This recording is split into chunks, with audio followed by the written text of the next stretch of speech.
Na minha escola, eles acham que estar numa casa de acolhimento quer dizer que tu não tens família ou que os teus pais faleceram. Quando eu digo que estou numa casa de acolhimento, eles acham que a gente é órfã. O acolhimento é tomar em conta de nós. Como é a rotina numa instituição de acolhimento? Uma criança ou jovem que fica acolhido consegue sentir-se em casa.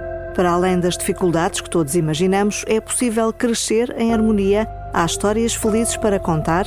É o que vamos saber no episódio de hoje do Vidas Invisíveis, um podcast de Renascença sobre acolhimento de crianças e jovens em risco. Eu sou Ângela Roque e converso já a seguir com duas convidadas. Vera Boafé, casada, mãe de 3 filhos, formada em Política Social, é técnica na Casa das Conchas, da Fundação O Século, e Silvina Garcia, de 22 anos. Aos 16 foi viver para uma instituição, tal como as irmãs, vem contar-nos como essa experiência lhe deu estabilidade e a tornou mais resiliente. Muito obrigada às duas por estarem hoje connosco. Silvina, eu vou começar por si. Eu quero muito ouvir a sua história sobre este percurso de que fala com alegria. Foi há 6 anos, não é, que foi viver para uma instituição. Qual é a instituição? Lar Maria Drosse. É uma casa de acolhimento para raparigas? Exatamente. É uma Onde é casa que de funciona? só para meninas. É ali na Travessa da Luz, em Lisboa. Eu fui acolhida em 2019, há 6 anos exatamente, com a minha irmã gêmea, tenho uma irmã da minha idade, e com 2 irmãs mais novas. E o que é que tem de especial esta casa de acolhimento? Porque é uma casa que recebe crianças e jovens que são retiradas por ordem judicial, não é? Exatamente. Eu acho que o facto de ser só para meninas já é, não sei, acho que me transmitiu pelo menos conforto, porque eram só raparigas, era um ambiente assim muito mais... Eu senti muito que era um ambiente de cuidado. Eu digo isto a toda a gente, a minha experiência no lar até foi muito boa, gostei muito. No site da Fundação lemos que quer ser casa, colo, criar um ambiente seguro e acolhedor onde as jovens possam encontrar apoio emocional, psicológico e educativo, ajudando-as a reconstruir as suas vidas. Portanto, isto encaixa na leitura que faz da sua própria experiência, não é? Sim. Foi isto que viveu lá. Sim. O que é que valoriza mais destes anos que passou ali? Não sei se ainda lá está, não fiz essa pergunta. Já não estou. Porque agora já tem 22 anos, não é? Pronto, exato. Já está em autonomia, é isso? Não estou em autonomia. Eu saí do acolhimento aos 18 anos, em 2020, e não voltei, ou seja, estou a viver com a minha mãe. Mas eu acho que essa descrição se encaixa bem, porque eu acho que mais do que sentir essa coisa de educadora para nós, não é? Que esta barreira de que não são nossos pais, não é? São educadores, é o trabalho deles. Mas no lar eu não sentia isso. Sentia mesmo que éramos uma família e não... Portanto, o apoio que tinha lá, que recebia, fazia-a sentir-se em casa, numa casa, não é? Sim, sim. A Vera é técnica da Fundação O Século e fala também disso com muito orgulho nas notas biográficas que enviou. Diz que tem o privilégio de ser paga para fazer o que gosta. E o que é que faz exatamente, Vera? Eu tento fazer isto que foi agora falado um pouco e que foi descrito. E ficamos mesmo muito, mas mesmo muito contentes. E acima de tudo é uma honra poder trabalhar com estes miúdos e poder estar com eles diariamente. Portanto, não está aqui em representação da mesma instituição onde a Silvina esteve, mas exatamente. É a mesma coisa, o trabalho que fazem, não é? É o mesmo trabalho e acho que estamos todos aqui um bocadinho para o mesmo e todos na mesma direção e no mesmo caminho, embora depois cada casa terá a sua forma de estar e a sua forma de intervir. Mas tentamos todos o mesmo, que é exatamente isto, que estas crianças, que estes jovens se sintam em casa e que o trauma, porque há vários traumas físicos e emocionais que ficam, como é óbvio, de um acolhimento, e o que nós tentamos é exatamente isso, é minimizar esse trauma e é tentar ao máximo que haja este testemunho e haja este sentir por parte das jovens quando saem, que é duro, mas eu senti-me acolhida, eu senti-me cuidada, eu senti que fui respeitada nos meus direitos e nos meus deveres e, portanto, é esse trabalho que nós também na Casa das Conchas, da Fundação, tentamos diariamente desenvolver. A Fundação O Século, que é uma IPSS, tem casas de acolhimento, não é? E a Casa das Conchas é uma delas. Neste momento já só temos 2 casas de acolhimento, a Casa das Conchas, que é uma casa de raparigas, exatamente, raparigas e rapazes, é mista, e depois temos a Casa do Mar, que também é só de meninas, e tivemos até o ano passado a Casa do Farol, que era uma casa especializada para jovens refugiados provenientes dos campos de refugiados da Grécia. Era um acordo que existia entre a Fundação e o nosso Estado, que entretanto cessou e, portanto, a casa fechou. E como é que é o dia-a-dia, a rotina, neste caso, na Casa das Conchas? Tentamos que seja uma rotina muito idêntica à de uma família, que depois não vai acontecer, porque nas casas existem 2 equipas, a equipa educativa e a equipa técnica. Esta equipa educativa é quem garante todas as rotinas dentro da casa, desde o levantar, desde a higiene, desde das refeições, o preparar para ir para a escola, o levar à escola, o acompanhar, trazer da escola, levar às atividades extracurriculares, levar às consultas, fazer todo este acompanhamento até ao último pormenor do dia, que é o vestir o pijama, lavar os dentes, contar uma história e o adormecer, que às vezes é difícil, pronto. Isso em qualquer casa. Exatamente, por isso é que nós tentamos que seja o mais próximo de uma casa, que não é? E numa instituição como estas, as crianças podem ser crianças ou são obrigadas ou vêm-se obrigadas a crescer mais depressa? E a pergunta pode ser para ambas. Eu acho que é metade, pelo menos foi o que eu senti. Eu acho que, obviamente, o crescer mais depressa é inevitável. Pela situação, a consciência Exatamente. da situação, não é? O que nos levou a estar no acolhimento é algo que nem todas as crianças passam, portanto, obviamente, somos diferentes, não é? Temos que crescer mais depressa, ou seja, temos que lidar com aquela situação. Mesmo os mais novos não é fácil, mas eu acho que sim, podemos ser crianças. Não me recordo, as suas irmãs referiu as idades? Portanto, irmã, uma é gêmea? Exatamente, e depois 2 irmãs mais novas. Uma tinha 8 anos na altura e a outra tinha 14. Portanto, eram muito pequenas mesmo. Mas foram sempre ajudadas também a lidar com a própria situação em que estavam, não é? Sim. O tal ambiente familiar que as instituições tentam ajudam as crianças e os jovens a encarar com normalidade possível a situação em que estão. Sim, eu acho que isso ajuda muito. No fundo, eu acho que depois, ao fim de algum tempo, sim, já há sempre aquele momento inicial que é difícil e é preciso muito apoio e muita compreensão, porque há muitos jovens e muitas crianças que não se adaptam ao acolhimento. Até o dia em que saem não se adaptam. Vera, há preocupação em preparar estas crianças e estes jovens para o futuro. Sim. Até porque cada um deles, após um período de adaptação e de integração da entrada na casa, tem que ser desenhado o projeto de vida deles, juntamente com eles, juntamente com as famílias, juntamente com os técnicos que os acompanham, e esse projeto de vida tem que ser definido. E nessa altura há várias medidas possíveis e uma delas é a da autonomia de vida. Isto quando a família não é uma resposta, nem a família nuclear, nem a família alargada. E a autonomia é só aos 18 anos, não é? Quando atingem a maioridade? Não, a autonomia, eles até, por exemplo, para os apartamentos de autonomia, eles podem ir com 16 anos. Portanto, já podem ir com 16. Exatamente, portanto, a autonomia até pode ser considerada antes, até dos 16, quando já se sabe atempadamente que a família não será a resposta, que uma adoção não será a resposta, que um apadrinhamento civil não será a resposta e que, portanto, a medida a ser proposta e a ser trabalhada é a da autonomia. É feito todo um trabalho dentro da casa exatamente nesse sentido, desde nas questões da cozinha, do tratamento da sua roupa, não sei, isto é familiar, não é? Pronto, sim. Portanto, tudo isto, do ir atrás de oportunidades, seja de trabalho, seja de voluntariado, para que estes jovens comecem a fazer todo um percurso de autonomia, para que quando saiam dali, saiam com a base das bases ao nível das competências e que não sejam, como se costuma dizer, largados aos leões. Claro. Não é isso que se pretende, até porque, infelizmente, os apartamentos de autonomia não são resposta para todos. Há uma equipa que trabalha com esses jovens que estão nos apartamentos, portanto, eles não estão sozinhos. Embora vivam num apartamento sozinhos, com outros jovens, mas não com nenhum elemento da equipa técnica, mas são jovens que são acompanhados. Agora, há jovens que não têm essa oportunidade ou que também não querem, isso é respeitado, e que regressam às famílias ou alugam o seu apartamento, o seu quarto e tudo mais, e constituem a sua família, e portanto temos que desenvolver aqui um trabalho para que para que eles estejam minimamente preparados para esse mundo.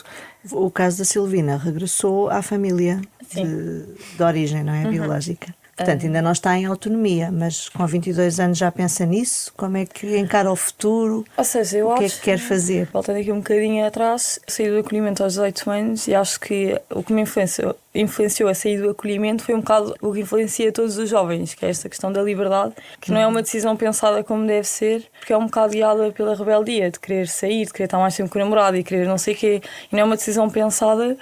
E pronto, foi um bocado isso que me influenciou, porque é o que eu estava a dizer, tive uma experiência ótima no acolhimento.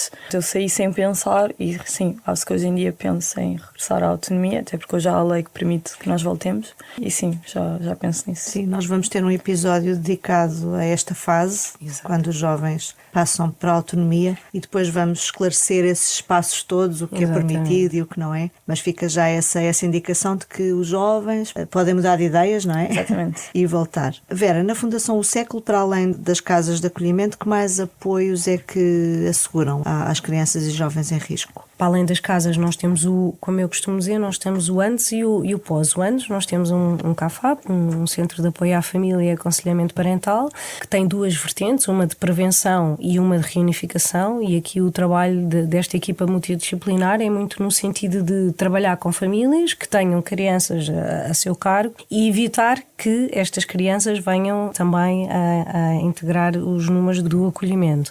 Portanto, é um trabalho na prevenção para que estas famílias superem as suas fragilidades e ponham ao de cima as suas potencialidades, que isto não são só fragilidades, às vezes é que as famílias estão tão embrenhadas nos problemas e no dia-a-dia que não conseguem ver aquilo que de bom têm, e muitas vezes é essa ajuda que precisam para que não se tenha que passar ao passo seguinte. Esta equipa, para além de trabalhar na vertente da prevenção, caso as crianças estejam no acolhimento, a equipa trabalha com estas famílias no sentido de que se ultrapassem aquilo que levou ao acolhimento e que as crianças possam regressar então à família nuclear, família biológica. O depois é os nossos apartamentos de autonomia. Nós temos 3 apartamentos de autonomia, 2 em Carnaxide e 1 em Cascais, que neste momento contam com 10 jovens, sendo que são 2 de rapazes e 1 de raparigas. Portanto, podem viver vários em cada apartamento. Exatamente. Se a memória não me falha, é 4-3-3. E aqui é todo feito um trabalho, lá está, é dar continuidade ao trabalho da autonomia. Numa das maiores dificuldades é a questão da habitação. E, portanto, é aqui que... É uma ajuda inicial importante. Exatamente, e que eles consigam uma independência para que possam sair, ir para as suas casas e ganhar asas e que possam dar lugar a outros jovens. E muitos estudam, sim, trabalham. Isso é critério. É ou têm que estudar ou têm que trabalhar para estar nos apartamentos. Não podem estar lá sem ocupação. Isso está delineado mais uma vez no projeto de vida deles. Para além disso, neste momento a Fundação também conta com a resposta das famílias de acolhimento, mais recente. Neste momento é uma alternativa. Mas também tem uma bolsa de famílias. Exatamente, exatamente. Quer dizer, a bolsa não chega para os pedidos, portanto não temos famílias em bolsa. A bolsa ainda não está muito cheia. Não está. É isso. E os pedidos são muitos. A prioridade destas famílias, da resposta do acolhimento familiar, é para crianças até aos 6 anos, dá-se prioridade aos mais pequeninos, mas pronto, neste momento a Fundação também conta com essa valência. A realidade do acolhimento é uma realidade invisível para a maioria das pessoas, e foi isso também que nos levou a lançar este projeto deste podcast. Quem nunca viveu numa instituição imagina dificuldades, mas também pode ter preconceitos. Uma e outra sentem que isso existe, que há muitas ideias feitas que não correspondem de facto à realidade? Completamente. Silvina? Eu sinto imenso que a primeira vez que eu tive assim contacto com o acolhimento foi na minha escola. Pai, 1 ano antes de ser acolhida foram para lá 2 ou 3 miúdos que estavam num lar de acolhimento. Sim. E eu lembro que eu e as minhas irmãs os interrogámos imenso e aquilo não compreendemos. Nós mas vocês tomam banho, mas vocês comem. E, ou seja, é um estigma das pessoas achar ou que é um lugar mau, ou que fomos para lá porque nos portámos mal, essa também é outra, ou que somos maltratados. Obviamente, com estas ideias todas, quando nós metemos lá o pé, achamos que aquilo é horrível. Exato, temos medo, porque isto é o que a maior parte das pessoas pensa, que é um lugar mau, ou confundem muito com casa de correção, que não é a mesma coisa. E, ou seja, eu quando fui lá fiquei tipo, oh meu Deus, mas não é nada disso. As pessoas têm mesmo uma ideia super, super errada. Vera, este estigma existe, de facto. Existe. Eu até me arrepio de ouvir falar, porque enquanto jovem ela passou por isso e não faz sentido. Há muito isto, há várias perspectivas das pessoas. Há aquela perspectiva do, por exemplo, nas escolas do coitadinho, e portanto vamos enchê-lo de todos os dias tem direito ao chocolate, ou todos os dias tem direito à bolacha, ou todos os dias tem direito a um brinquedo, ou todos os dias tem direito a uma roupa. Nós não fazemos isso com uma criança que está numa família, também não faz sentido nós fazermos isto com uma criança que está num acolhimento. A criança que está num acolhimento tem acesso a tudo aquilo que é o essencial e o básico. Se não tem, então porque é qualquer coisa que não está a funcionar bem ao nível da casa de acolhimento. Mas o básico tem que acontecer. A roupa, a higiene, a alimentação, os cuidados, isso tudo tem que acontecer. Depois temos todos os outros rótulos de que se está no acolhimento. Isto que foi dito agora isto choca-me, porque acho que é raro o miúdo que seja acolhido, pelo menos ali na Casa das Conchas, que quando é acolhido não tenha exatamente passado esta mensagem de eu estou aqui porque eu me portei mal. E isso não é verdade. Isso a questão da culpa também, não é? É a primeira barreira que nós temos que travar ali dentro com estas crianças, é exatamente a culpa, exatamente eles acharem que estão ali porque eles se portaram mal. Lamento, não foram eles que se portaram mal, foi as famílias que se portaram mal. Os jovens vão para um centro educativo porque se portam mal, porque cometem crimes e então vão para um centro educativo. As crianças e os jovens que vão para uma casa de acolhimento não é porque eles se portaram mal, é porque alguém se portou mal com eles. E ou eles... as circunstâncias da vida exatamente, levaram a família a não ter exatamente, condições, não é? Às vezes são condições económicas. E alguém se portou, nem que seja o próprio Estado, a própria comunidade, que não Exatamente. apoiou, que não Falta de interviu apoio. a tempo útil, muitas vezes a tempo útil. E, portanto, não foram eles. E esse é o primeiro grande desafio que nós temos numa casa de acolhimento, é desmistificar e que eles sintam, mais do que entendam, é que eles sintam que a responsabilidade de estarem ali não é deles, mesmo que eles tenham faltado às aulas, que tenham feito isto, que tenham feito aquilo, que tenham até agredido, certo, mas não foi por acaso, aconteceu. Tem uma história, todos eles têm uma história de vida, todos eles têm um percurso. Há muitas histórias felizes também para contar, no meio disto tudo, certamente. Conhecem uma e outra, que têm exatamente. uma e outra. Querem partilhar alguma? Eu acho que a história dela é uma história feliz, apesar dela nos dizer agora, se calhar, se eu tivesse pensado melhor aos 18 anos, eu tinha feito diferente. Mas quantos nós próprios, aos 18 anos ou aos 19, não tomámos decisões na nossa vida que se calhar não foram as mais acertadas e que nos levaram por um caminho e que a dado momento nós dissemos, não é este o caminho, temos que voltar para trás, temos que optar por outro caminho. Todos nós passámos por isso, portanto... E mesmo sendo acolhimento, ou seja, o acolhimento deu-me imensamente, uma rede de apoio gigante, conheci imensas pessoas, imensa coisa, e na verdade continuo a ser acompanhada. Dá um ano para cá por uma associação que é a Terra dos Sonhos, que é ótimo, que me guia imenso nessa parte de autonomia, trabalho, de qualquer coisa de saúde, ou seja, nunca perdi o contacto com o acolhimento, no fundo, porque mesmo as minhas irmãs têm pessoas incríveis na vida delas. A minha irmã mais nova vive comigo, foi restituído o ambiente familiar e voltou para o pé da minha mãe. E é ótimo, ou seja, criei ligações incríveis e no fundo nunca me desliguei do acolhimento. Portanto, apesar de não ter tomado a decisão certa, trouxe-me imensa coisa boa. E há uma rede, não é? Super, sim. Tenho uma rede enorme. E os sonhos para o futuro? Sonhos para o futuro. Eu gostava muito de, agora assim no futuro mais próximo, entrar na faculdade. Gostava muito mesmo. Em quê? Educação Social. Portanto, seguir esta área do acolhimento e etc. Portanto, tem tudo a ver. A experiência foi tão boa. Sim. Que pode vir a trabalhar nessa área. Eu quero ajudar. E gostava também de ter a minha família, ter a minha autonomia. Também queria falar dessa parte que estávamos a falar de algumas crianças não se adaptarem ao acolhimento. Por exemplo, eu tenho a minha irmã gêmea que não se adaptou ao acolhimento. Desde o dia em que lá estava até que saiu, fugiu imenso. Não se adaptou de todo, saiu aos 18 anos. E há muitas crianças assim que realmente acho que falhou aqui um bocado, que já fomos retiradas de tarde. Eu e a minha irmã já tínhamos 16 anos, ou seja, ficámos lá pouquíssimo tempo, um ano e tal, e acho que já havia Ou seja, eu consegui dar a volta, mas a minha irmã já tinha muitos hábitos enraizados que é muito difícil mudar num ano, não é? Enquanto as minhas irmãs mais pequenas eram muito mais novas, conseguiram construir a sua personalidade e hoje em dia são super, super bem-sucedidas, etc.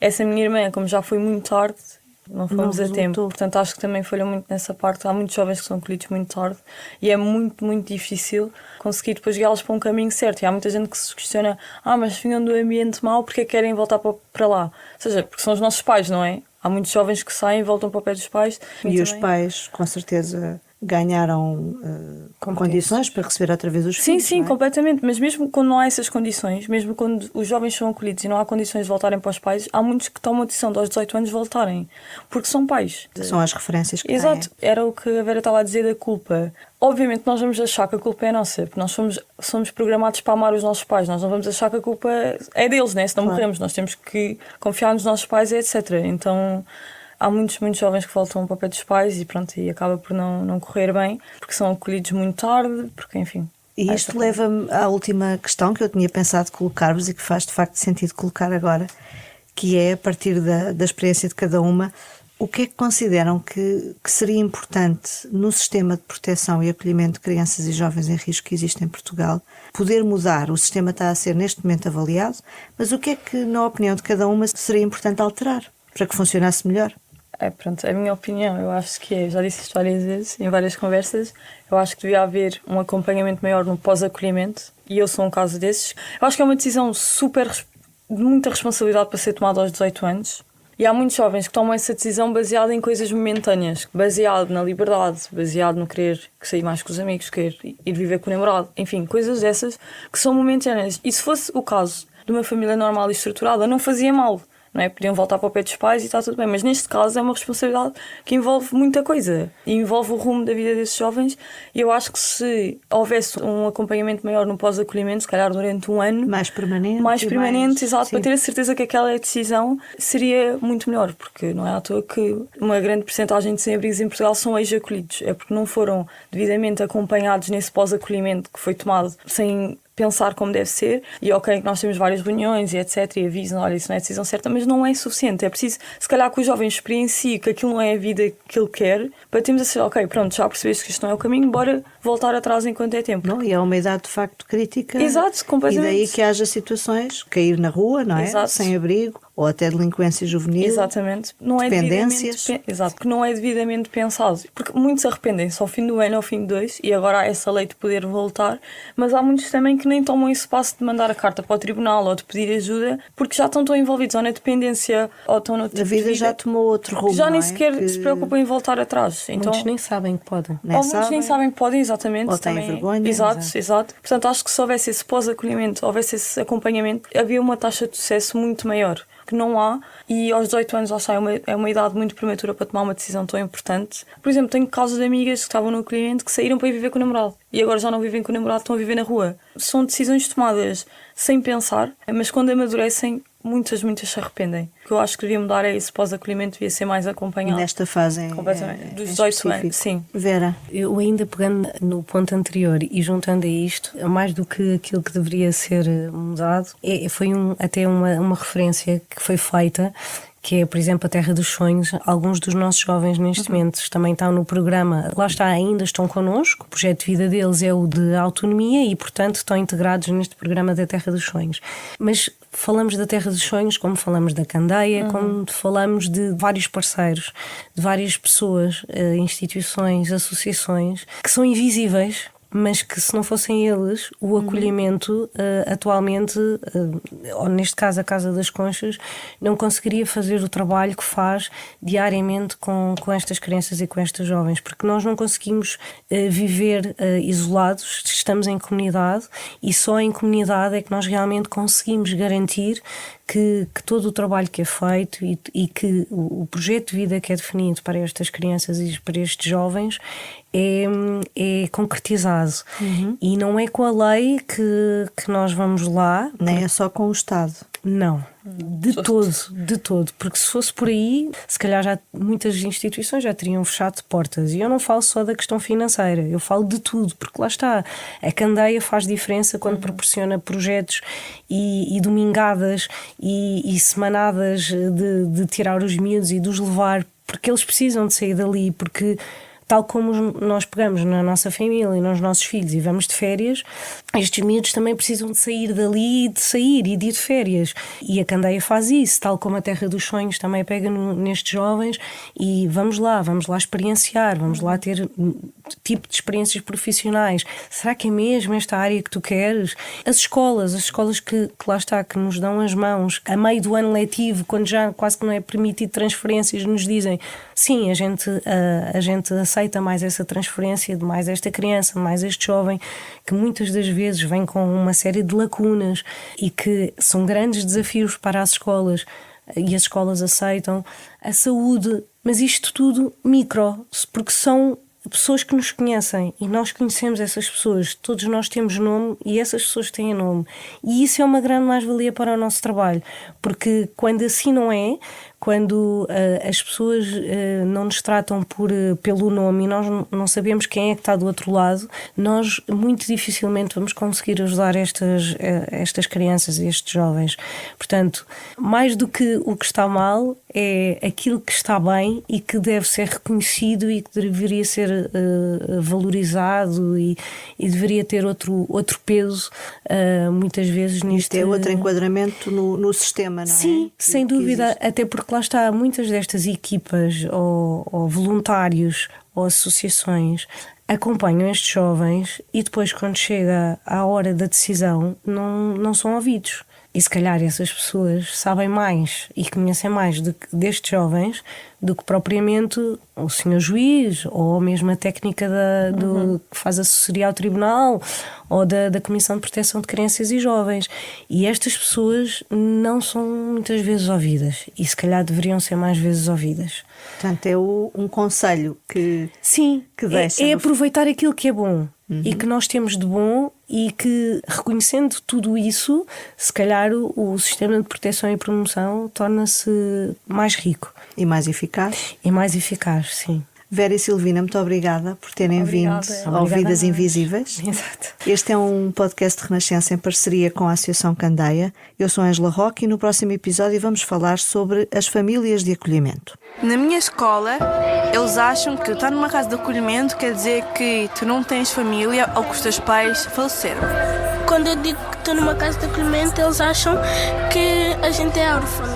O acolhimento é tomar em conta de nós.